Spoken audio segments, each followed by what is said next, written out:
Hello, my name is Margaret Jasinska. I'm a naturopath and I work at the Dr. Sandra Cabot clinic in Camden. I've co-authored a book with Dr. Cabot called Your Thyroid Problems Solved. And today I'd like to talk about some common thyroid conditions.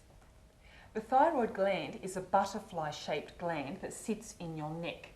It's actually shaped like this, and it controls your metabolic rate. That is, the rate at which your body burns calories and also how sensitive your body is to the heat and cold. Thyroid problems are incredibly common and they're becoming increasingly so. Thyroid problems are far more common in women than they are in men. And the most likely times that a thyroid condition will develop are times such as just after pregnancy, after a particularly stressful life event, or after menopause. The thyroid gland is a butterfly-shaped gland that sits in your neck, and it mainly controls your metabolic rate, so that is the rate at which your body burns calories. It also affects how sensitive your body is to heat and cold. Now, a number of different things can go wrong with your thyroid gland, which we've covered in our book. Things such as the thyroid becoming underactive, that's actually the most common condition. The thyroid can become overactive. The thyroid can develop nodules or lumps, or it can enlarge to form a goiter, and sometimes thyroid cancer can develop. The great majority of thyroid problems are caused by an immune system problem, such as an autoimmune disease or a nutritional deficiency, and sometimes a combination of the two factors will cause the thyroid problem. Hashimoto's disease is the most common autoimmune disease in the world, and it makes the thyroid gland become underactive. The immune system actually produces antibodies that attack and destroy the thyroid gland, believing that it's a harmful virus or bacteria that must be destroyed. So as antibodies from the immune system attack the thyroid, it's not able to produce enough hormones. Some of the common symptoms of Hashimoto's disease include weight gain, depression, lethargy, constipation, dry skin, scalp hair loss, fluid retention. The most common treatment for an underactive thyroid is to take thyroid hormone replacement medication.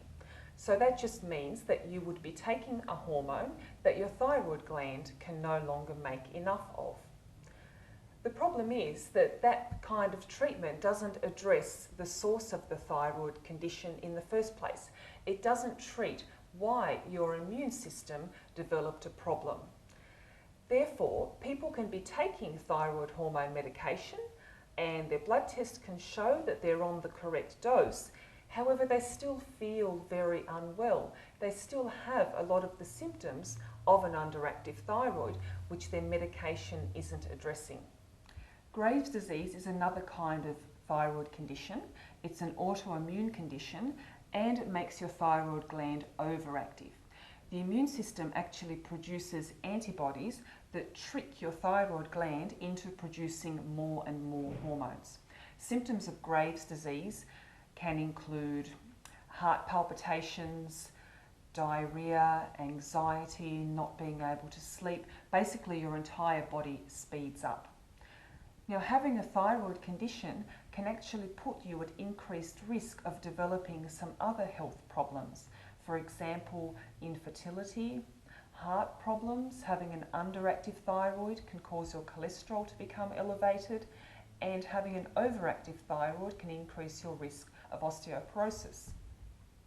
Now, so in most thyroid conditions, it's vitally important that we address your immune system and improve its health, because most of the time it's a failure in the immune system that caused the thyroid problem in the first place. To help your immune system, we really have to focus on helping your digestive tract. That's because around 80% of the immune cells that live in our body are actually in our digestive tract. So if you improve the health of your intestines, you're going to improve the health of your immune system all round. Now, nutritional deficiencies can cause a thyroid problem, or they can aggravate an existing thyroid problem. Your thyroid gland requires large amounts of iodine. It needs iodine in order to produce thyroid hormones. There are two main thyroid hormones. They're called T4 and T3. T4 contains 4 molecules of iodine and T3 contains 3 molecules of iodine. So it's vitally important that you get enough iodine because it forms the basic structure of thyroid hormones. Iodine deficiency is extremely common. A lot of people just don't get enough iodine in their diets. There's a very handy urine test that you can ask your doctor to do for you, which will measure if you get enough iodine in your body. Now, iodine is mainly found in the oceans, so you get it in seafood, but only seafood that came from the oceans, not farmed seafood. And iodine's also found in seaweed. Another good thing about iodine is that it actually protects your thyroid gland against harm caused by radiation or environmental chemicals. The more iodine that you have in your thyroid gland, the less susceptible you are to harm caused by radiation or chemicals such as insecticides, pesticides, plastic, which have the potential to actually cause thyroid cancer or to trigger an autoimmune thyroid condition. Your thyroid also requires selenium. Selenium is a mineral that enables your thyroid gland to make active thyroid hormone. The two thyroid hormones are T4 and T3, and you need selenium in order to convert T4 into T3, which is the active hormone. Now, most of that conversion doesn't actually occur in your thyroid gland, it occurs in your liver. Even people who have had their entire thyroid gland removed benefit a lot from selenium because it helps their body use the medication better. Now, a little bit of selenium is found in several foods. There's quite a bit of selenium in Brazil nuts, but often if you do have a thyroid condition, you will actually need a selenium supplement. An ideal dose of selenium is around 200 micrograms a day. Our book called Your Thyroid Problem Solved gives you a step-by-step plan on how to improve your immune system and also how to address particular nutritional deficiencies that may have caused your thyroid problem. It also goes through the lists of foods that are beneficial for you if you have a thyroid problem, or foods that could potentially cause harm, and the various environmental chemicals that could cause or aggravate a thyroid problem. Our book called Your Thyroid Problem Solved is available from our website www.cabothealth.com.au.